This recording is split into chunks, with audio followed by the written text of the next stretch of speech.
Good morning, students. Students, we are doing the reading of chapter number 5 from the sociology book. Today topic is state and non-state initiatives addressing caste and tribe discriminations. जातियों और जनजातियों के प्रति जो भेदभाव है उसको मिटाने के लिए राज्य और अन्य संगठनों के द्वारा उठाए गए कदम, उनके बारे में आज हम डिस्कस करेंगे. The Indian state has had special programs for the scheduled tribes and scheduled castes since even before independence.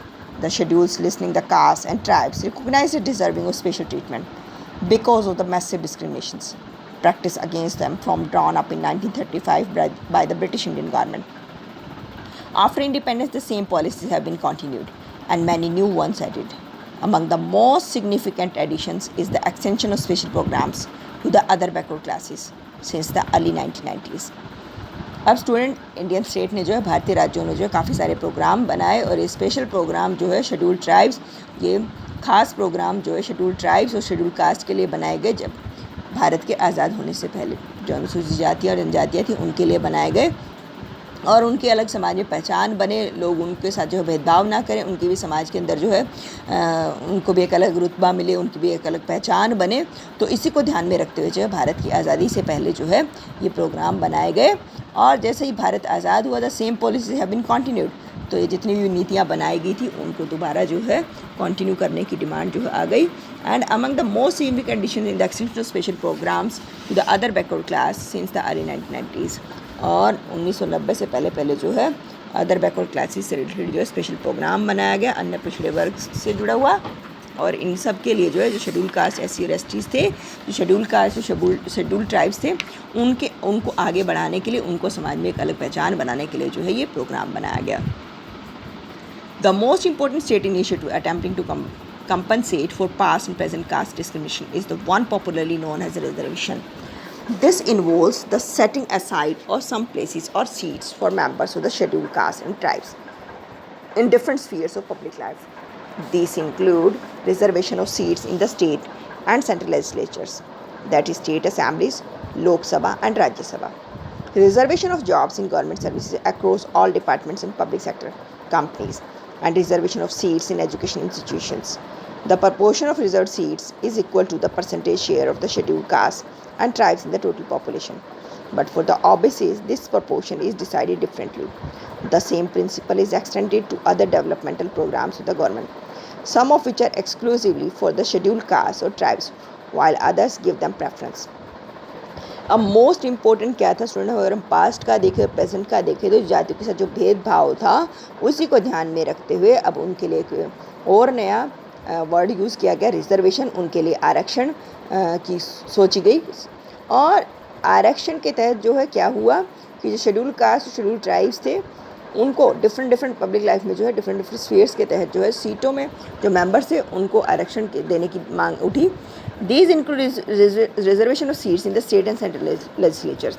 इसमें जो आपका रिजर्वेशन में राज्य और सेंट्रल, केंद्र और राज्य दोनों में ही जो रिजर्वेशन की बात कही गई और इसके साथ ही जो रिजर्वेशन जॉब में भी रिजर्वेशन करने की बात कही गई, पब्लिक सेक्टर कंपनीज़ हैं उनमें भी रिजर्वेशन की बात रखी गई और जितने भी एजुकेशन इंस्टीट्यूशंस हैं उसमें भी जो रिजर्वेशन की बात कही गई.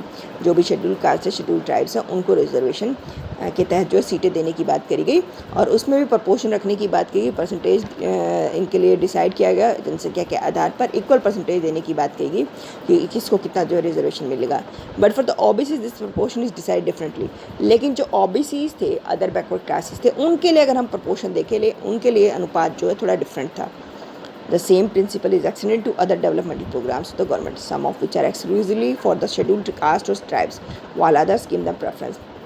अब उनके लिए जो OBCs थे, अदर बैकवर्ड क्लासेस थे, उनके लिए प्रोग्राम तो बनाया गया लेकिन उनके लिए जो थोड़ा डिफरेंट प्रोपोर्शन रखा गया. किसके कंपैरिजन, शेड्यूल कास्ट और शेड्यूल ट्राइब्स के. शेड्यूल कास्ट और शेड्यूल ट्राइब्स को जो है कंपैरिजन ऑफ OBCs ज़्यादा प्रेफरेंस मिला. In addition to the reservations, there have been a number of laws passed to and prohibit and punish caste discrimination, especially untouchability. One of the earliest such laws was the Caste Disabilities Removal Act of 1850, which disallowed the curtailment of rights of citizens due solely to change of religion or caste.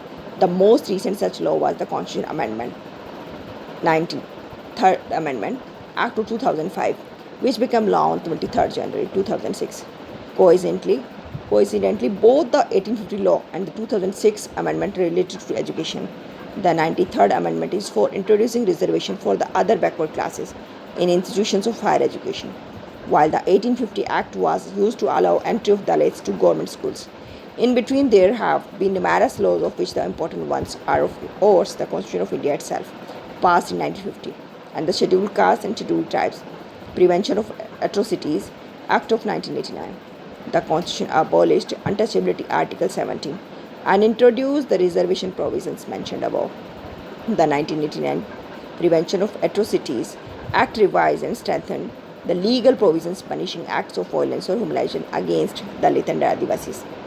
The fact that legislation was passed repeatedly on this subject is proof of the fact that the law alone cannot end a social practice.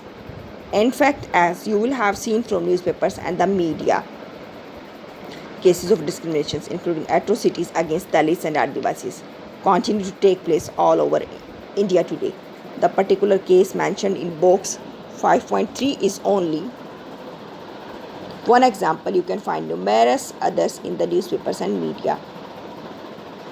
अब student यहाँ पर reservation के साथ ही जो और आगे भी जोड़ने की कोशिश करेंगे आरक्षण को, कि काफ़ी सारे कानून पास किए गए उस टाइम पर कि भेदभाव ना हो शेड्यूल कास्ट और शेड्यूल ट्राइब्स के साथ, क्योंकि उनके साथ जो है छुआछूत की फीलिंग है, स्पृश्यता की भावना जो है, अनटचेबिलिटी की भावना जो है, उससे उनको जो है ज़्यादा हरासमेंट हो रही थी।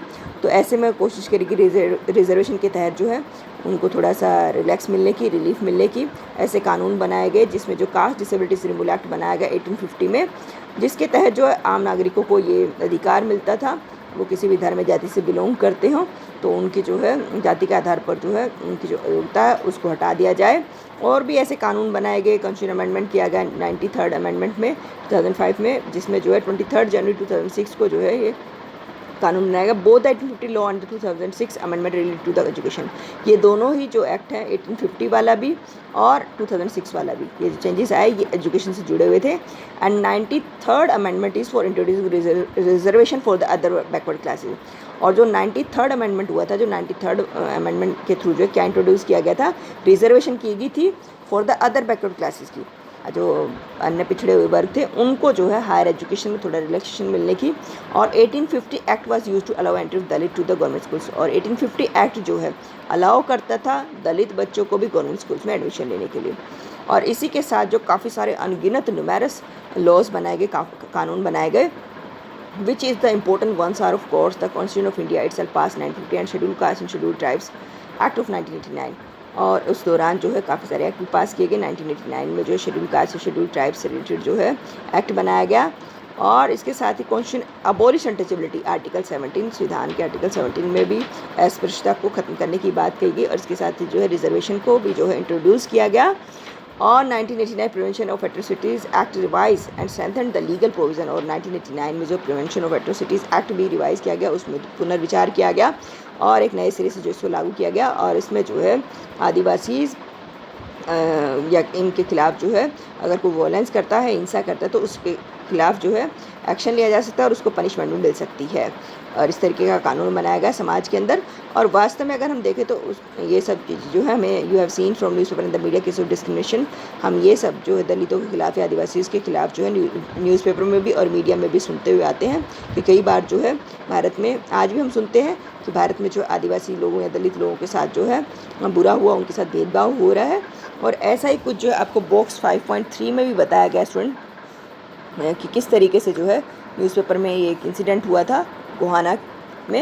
यहाँ पर एक इंसिडेंट के बारे में बताया गया कि गोहाना में एक दलितों की बस्ती थी, उस पर जो है जाटों ने अटैक कर दिया था।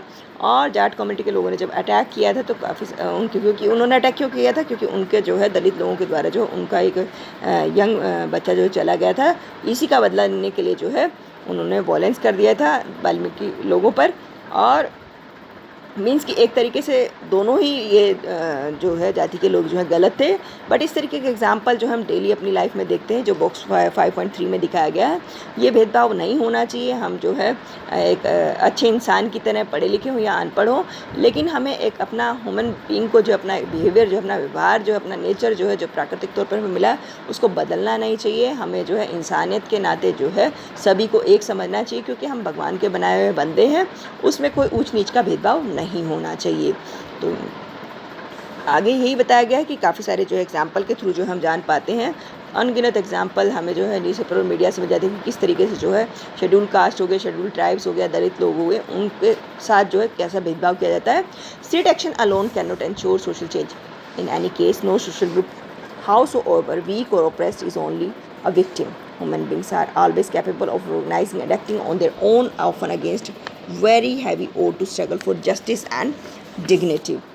Dalits too have been increasingly active on the political, agitational and cultural fronts, from the pre-independence struggles and movements launched by people like Jyotiba Phule, Dayathides Periyar, Ambedkar and others, to contemporary political organizations like the Bahujan Samaj Party in Uttar Pradesh or the Dalit Sangharsh Samiti of the Karnataka.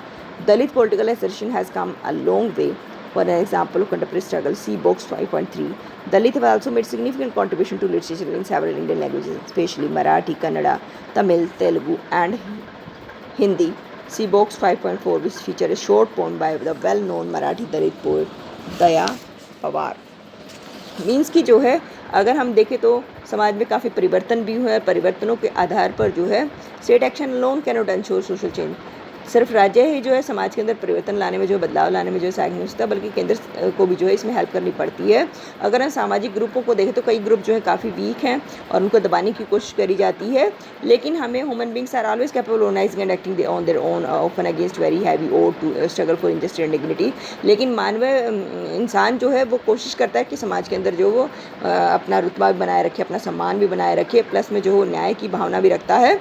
और Dalit too have been किसी active on the political and culture fronts, Dalit भी कोशिश करते हैं कि उनके समाज में जो है एक अलग पहचान बने, वो भी कोशिश करते हैं कि राजनीति में भी जो है या सांस्कृतिक तौर पर भी उनकी पहचान बने। तो इसी को ध्यान में रखते काफ़ी सारे स्ट्रगल्स संघर्ष भी किए गए, काफ़ी सारे आंदोलन भी चलाए गए, ज्योतिबा फूले के थ्रू है या थिडीज़ के थ्रू है, पेरियार के थ्रू, अम्बेडकर के थ्रू है। इन्होंने जो है राजनीतिक संगठन बनाए, बहुजन समाज पार्टी उत्तर प्रदेश है या दलित संघर्ष समिति है कर्नाटका के अंदर, Dalit political association has come a long way. काफ़ी लंबे समय तक जो है दलित लोगों ने स्ट्रगल किया और एक अपनी अलग पहचान बनाई। आप बॉक्स 5.3 के थ्रू भी जान सकते हैं, और बॉक्स 5.4 में जो है आपको यहाँ पर जो है पोएम दी गई है, which feature of short poem by well known Marathi Dalit poet हैं ये दया पवार के थ्रू। तो मतलब कि हर इंसान जो है अपनी पहचान बनने की कोशिश करता है, इसमें कोई जात पात का भेदभाव नहीं होना चाहिए कि आप हायर कास्ट से बिलोंग करते हैं, लोअर कास्ट से बिलोंग करते हैं। हर इंसान में कुछ ना कुछ क्रिएटिव पावर होती है, तो चाहे वो दलित हो ही क्यों ना हो, चाहे वो जनरल कैटेगरी से बिलोंग करता हो या किसी भी कैटेगरी से बिलोंग करता हो। मैंने पहले ही बताया कि इस तरीके का भेदभाव नहीं होना चाहिए। लंबे समय तक जो है चलता रहा हमारे देश में, और काफ़ी स्ट्रगल के बाद जो थोड़ा बहुत कम हुआ है। और काफ़ी सारे लोगों ने जो है भारतीय भाषाओं के थ्रू भी जो है, चाहे वो स्पेशली मराठी, कन्नड़ा हो, तमिल, तेलुगु एंड हिंदी हो, इसके थ्रू जो है काफ़ी सारे लोगों ने जो मोटिवेट करने की कोशिश करी, लोगों के माइंड से जो है इस विचारधारा को बदलने की कोशिश करी कि कोई छुआछूत नहीं होता, कोई अस्पृश्यता नहीं होती, सभी भगवान के बनाए हुए बंदे हैं। ऐसी एक कोशिश जो है आपको मैंने बताई कि बॉक्स नंबर 5.4 में दिखाया गया है कि किस तरीके से छोटी सी एक पोम जो मराठी दलित पोएट दया पवार ने लिखी है, कि किस तरीके से जो है हमें अब समाज में जो है एक अच्छे ढंग से रहना चाहिए और एक अपनी अलग बढ़िया तरीके से जो पहचान बनानी चाहिए। तो स्टूडेंट, आज का टॉपिक हमारा यही ख़त्म होता है। I hope you understand. Thank you, have a good day.